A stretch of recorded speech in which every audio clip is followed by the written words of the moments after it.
জুলাই গণ অভ্যুত্থানে আশুলিয়ায় ৬ জনের লাশ পোড়ানোর মামলার আনুষ্ঠানিক চার্জ গঠন ২রা জুলাই।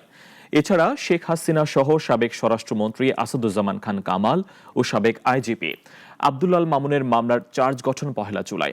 এদিকে এ মামলায় পলাতক ২ আসামির পক্ষে সরকারি খরচে আইনজীবী নিয়োগের সিদ্ধান্ত নিয়েছেন ট্রাইব্যুনাল। অলিউল রানের রিপোর্ট।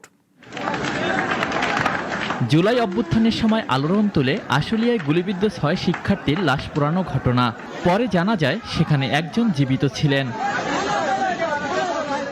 লাশ পোড়ানোর সে মামলায় গ্রেপ্তার থাকা ৭ পুলিশ সদস্যকে সকালে হাজির করা হয় ট্রাইব্যুনালে। শুনানিতে প্রসিকিউশন বলেন, গত ১৯ জুন এ মামলার তদন্ত রিপোর্ট হাতে পেয়েছে তারা। পরে আনুষ্ঠানিক অভিযোগ দাখিলের জন্য ১ সপ্তাহ সময় আবেদন করে প্রসিকিউশন। পরে আগামী ২ জুলাই চার্জ গঠনের দিন ধার্য করে ট্রাইব্যুনাল। তদন্ত প্রতিবেদন আমরা গত ১৯ জুলাই পেয়েছি, ১৯ জুন পেয়েছি।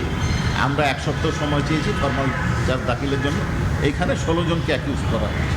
এদিকে জুলাই আগস্টের হত্যা মামলায় সাবেক প্রধানমন্ত্রী শেখ হাসিনা ও সাবেক স্বরাষ্ট্রমন্ত্রী আসাদুজ্জামান কামালের পক্ষে আইনজীবী নিয়োগের সিদ্ধান্ত নিয়েছেন আন্তর্জাতিক অপরাধ ট্রাইব্যুনাল। সেই সাথে অভিযোগ গঠনের শুনানির দিন ধার্য করেন ১লা July.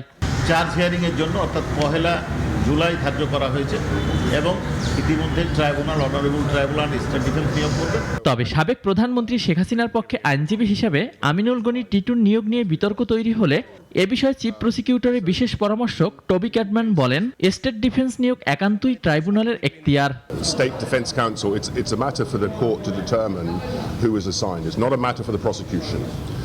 Of course, there has to be criteria, as there are for prosecutors to appear here, for defence counsel. এদিন গুমের মামলায় শেখ হাসিনা, সাবেক সেনা কর্মকর্তা জিয়াউল আহসান সহ ৭ জনের বিরুদ্ধে ২৪শে আগস্ট তদন্ত প্রতিবেদন দাখিলের দিন ধার্য করেছে ট্রাইব্যুনাল। অলিউল রনি, নাগরিক, ঢাকা।